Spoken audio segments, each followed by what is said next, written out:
Assalamualaikum warahmatullahi wabarakatuh. My name is Nur Anis Ayuni binti Rosli. Today we want to present about law in Malaysia, a study from aspect of historical development.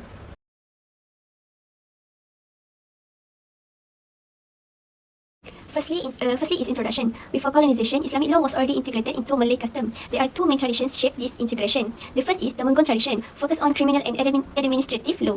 The second is Perbatin tradition, emphasized communal and family-based rule. Next is impact of Islam. Islam transformed the social culture, mindset and legal framework in the Malay world. Second is Islamic law became the foundation for the Malacca Sultan governance. And then we have scope of Islamic law, covered various aspects such as first criminal law, second is transitional muamalat, third family law, and lastly procedure and evidence. Next, legacy and continuity. Other Malay kingdom adapted and continued the Malacca Sultan legal practice. However, Islamic law remained central to governance and daily life even after the colonial period. And lastly, Islamic law has always been integral to Malaysian society, reflecting its influence on culture, governance, and justice. Assalamualaikum warahmatullahi wabarakatuh. My name is Nur Hairabit Abdullah. Today we will present to you about early legal system in Malaysia. First, we have customary law. Customary law, we all know, is adat that always we usually do in our country and village. Adat have two sections. Is adat Pepatih and adat Temenggong. Adat Pepatih is a democratic matriarchal law. This law was brought from Minangkabau people to Negeri Sembilan in the 16th country. In addition, in several parts of Malacca is used this law. It protect or emphasize communal property on and collective responsibility. This custom principle ensure that women maintain an important role of property and family matter or family affair. In contrast, adat Temenggong, more autocratic and focused on individual ownership, was influenced by Hindu custom. The dispute settlement procedure in which village or other local elder, we give the punishment if someone make something matter is not good. Next is Islamic law or Sharia law. Around the 50 country, Islamic law or Sharia was introduced due to the arrival of Islamic merchants and preachers. The spread of Islam indirectly influenced the legal system, especially in areas such as family law, crimes, and trade. Islamic law at the time can be said to the main law in the administration of the Malays of Malacca. Islam was spread through trader, including trader from Arabia, India, and China. Indirectly, Islam developed through marriage. After the British success conquered Penang, the British made effort to spread English law to the island because at the time the island had not yet developed. The last one is British colonial period, introduction of English law alongside laws specific to Muslim like the Muhammad Marriage Ordinance. After Malaysia independence, Islamic law was placed under state jurisdiction, which the Sharia court became an independent judicial system.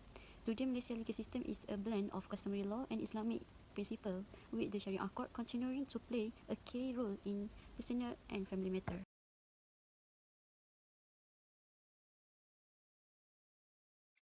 Okay, next, the Charters of Justice and their effects. The British colonial government established judicial institutions in colonies by its new foundational text known as the Charters of Justice. These charters acted as tools for establishing official courts and fusing local contexts with English common law. There was no formal legal framework when the system that were in place were thought to be sufficient. The Charters of Justice introduced organized judicial systems. The powers, jurisdiction, and process of the Supreme Court were frequently in these charters. For instance, the Charter of Justice given in 1807 established the framework for identifying legal system throughout the Strait settlements, which include Penang, Malacca, and Singapore. And to address the explained complexity of governance, trade, and society in this economically significant and multicultural regions, they introduced English law to colonies. Okay, next, objectives of the Charters of Justice. The creation of courts is one of the main objectives of the Charters of Justice. It established structured judicial organization that can decide cases and uphold the rule of law. Then, English common law was introduced, allowing for a limited acceptance of regional customs while standardizing legal areas. Facilitating trade and commerce and offering a stable legal framework for settling business conflicts, all of which are essential for the British economy. In addition, British subjects are protected in order to defend the rights of British nationals who live or work in the colonies. Okay, we go to the next slide of impacts of the Charters of Justice. Institutional development is the Charters establish the foundation for judicial institutions in colonies, ensuring a structure of the law and governance. These institutions play a vital role in maintaining order in ethnically and culturally diverse colonies such as the Strait Settlements. Next, state of English common law. By introducing English legal principles, the Charters provided a uniform legal framework that facilitated trade, property transactions, and dispute resolution. These were particularly significant in regions where different legal traditions were operating. The impact of post-colonial legal system comes. Next, English common law still plays a major role in the legal systems of several former colonies, including Malaysia, Singapore, and Hong Kong. The foundation for contemporary legal procedures such as judicial independence and legal excellence by the Charters of Justice. And the last one, impact on the economy and society. Additionally, the establishment of formal court increased the dependability of court decision, which promoted investment and economic expansion. Nevertheless, the charters particularly for British interests ahead of local population concerns, resulting in social and legal justice.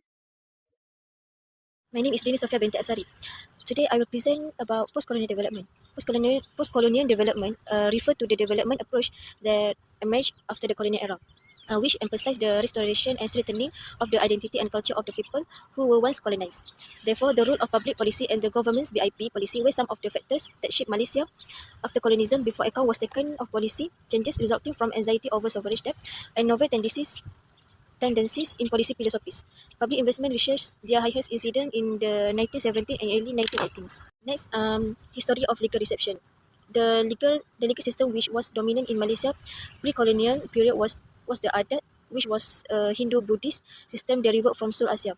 This was accessed by the more popular Sharia and originated from the Middle East and passes through the Indian subcontinent most of the time, as seen from the timeline of Portugal, Dutch and Britain in control of the country over 400 years. Hence, the Adat and Sharia rules still stay comprehensible.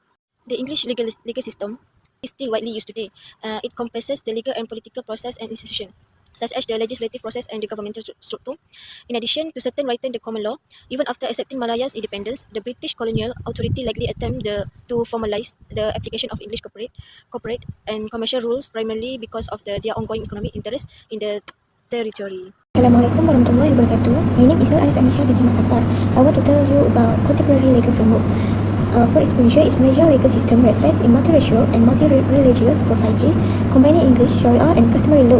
The system influenced by British colonial rules signed 1786 faced challenge to the dual jurisdiction of Sharia and civil courts, causing legal conflict. Signed Malaysia Information in 1963, the legal system continues to evolve to balance justice and societal harmonies. Second slide is tell about classification of law in Malaysia.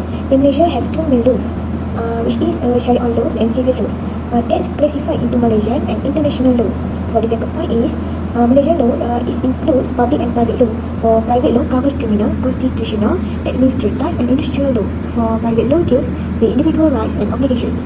The second point is international law. It's divided into public and private. Public international law focus on diplomacy, security and trade. Second point is substantive and procedural law.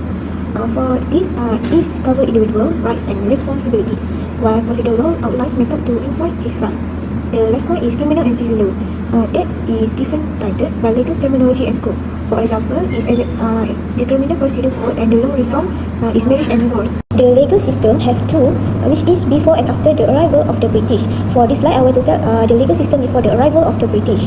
Before British colonizations, the legal system in Malaya was based on local custom, which is called adat. The adat have two main types, which is adat perpati and adat temenggung. For adat perpati, introduced by Datuk Perpati dan Sebatangan, it focused on restorative justice, while adat temenggung, influenced by Hindu and later Islamic laws, emphasized punitive measures. This custom were the foundation of local governance and legal practice. For this slide, tell about legal system after the arrival of the British. According to research British, the first main point is British administration, which is Resident General led the Federate Malaya States under the Governor of the Strait Settlements. For introduction of English law, it began with the third character of this ties. Next, English law applied gradually through status and judicial decision. And next, civil laws enactment of formalized English common law and equity. For adoption of Penal and Penal Codes, this Strait Settlement Penal Code. The second, evidence ordinance based on the India Evidence Act adopted in Selangor. The last point is impact of judicial precedent. Cases such as Yap Kuan Chi and On Chin versus Yap Kuan Sai show the influence of English laws and judicial precedent. The last point is judges' decision based on English law due to their background and limited knowledge of local custom. Assalamualaikum warahmatullahi wabarakatuh. My name is Muhammad Abdul Hakim bin Hashim. I will explain the conclusion about our topic. In conclusion, the evolution of Malaysian legal system reflects its history, starting with customary law, where adat temenggung and adat perpati, the arrival of Islam and British colonization through the culture of justice. This introduced English common law, but marginalized customary and Islamic law. And post-independence, Malaysia integrated civil and Sharia law within its multicultural society.